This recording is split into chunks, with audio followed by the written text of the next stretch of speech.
So let's get started with our trading today. I have already analyzed and selected all currency pairs with the most optimal movement patterns and interest rates on payments.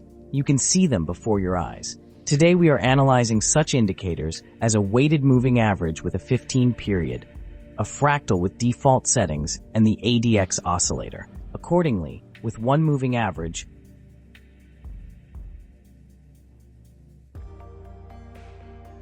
this moving line itself is ADX. We remove the plus and minus moving averages. We won't need them. We will monitor the mood and price dynamics using one moving line of the oscillator. As I trade, you will understand how I use these indicators when trading.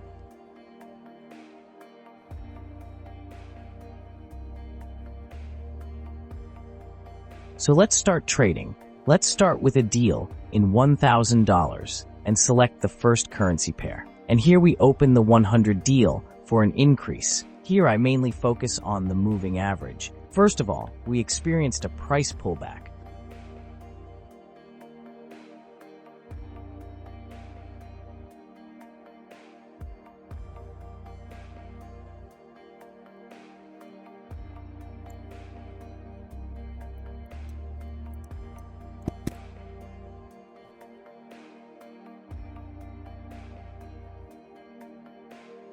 And a new local minimum was formed at this point. Here we also had a crossing of our moving average from bottom to top. This is our signal to open a trade for an increase. And from the DX, I can say that it reached its maximum. Yes, it was 47. Our value then went down, and now nothing prevents him from going up again. Let's look at the result of our first trade, and our first trade is closed in plus. Here it was quite dangerous. We had a sharp downward impulse.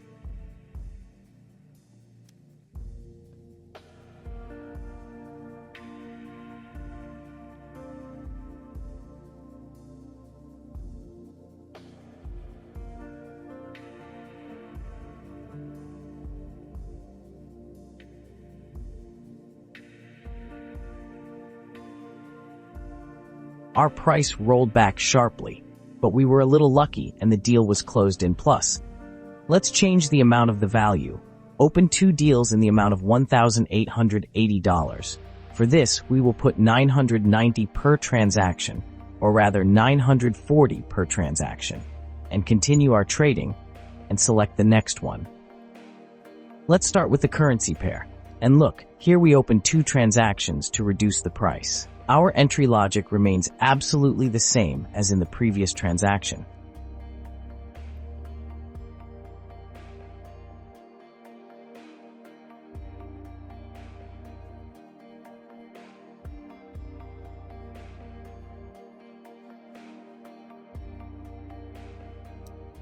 The average direction of ADX is in the 28 area. This says, as I already said, in the average direction, so you can open in the direction of the actual price movement.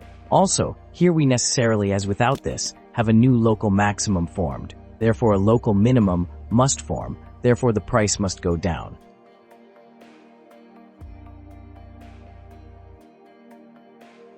Next, our weighted moving average crosses. This intersection also occurs from top to bottom, so further price dynamics should go down. That is why trades are opened here for a fall. Let's look at the results of two transactions.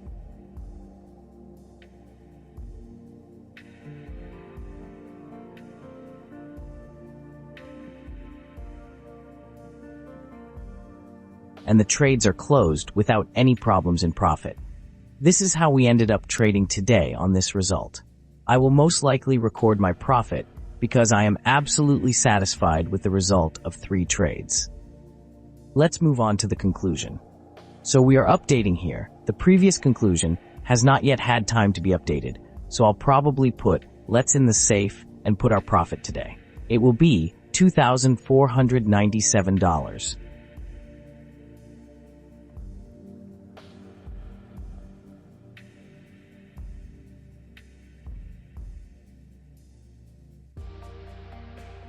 We send funds. We sent them successfully. And this is how trading turned out today, using these indicators.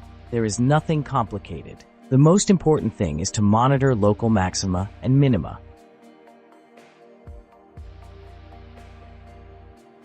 And also observe the behavior of the moving average, and most importantly, correctly navigate the ADX moving average.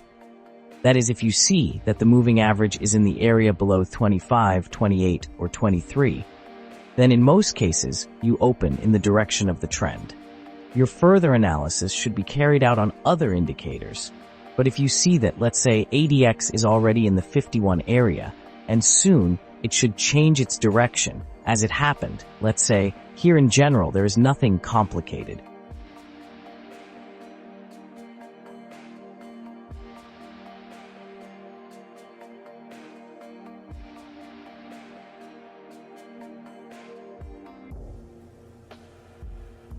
But if you have any questions, then in the description under the video, you can find a link to my Telegram and ask any question you are interested in. I will try to help everyone. And of course, good luck to everyone in trading, and see you soon.